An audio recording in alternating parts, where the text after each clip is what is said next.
வாழ்க்கையே வெறுத்து போச்சு. வாழ்க்கையில எனக்கு உதவுறதுக்கு யாருமே இல்ல.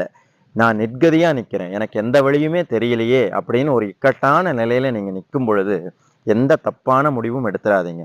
உங்களை அந்த இக்கட்டுகளிலிருந்து, அந்த பிரச்சனைகளிலிருந்து காப்பாற்றுவதற்கு ஒருவன் இருக்கிறான். அப்படிங்கிறத நீங்க முதல்ல ஞாபகம் வச்சுக்கங்க.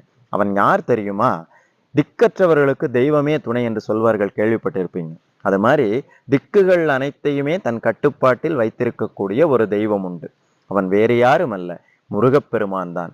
நீங்க உயிர குடுத்து கத்துறன்னு சொல்லுவாங்க இல்லையா? அது மாரி அப்படி ஒரு இக்கட்டான சூழ்நிலை வரும்பொழுது, "முருகா! உன்னை இல்லாம என்னை யாரு காப்பாத்துவா? என்ன காப்பாத்த வா முருகா!" அப்படின்னு மட்டும் கூப்பிட்டு பாருங்க.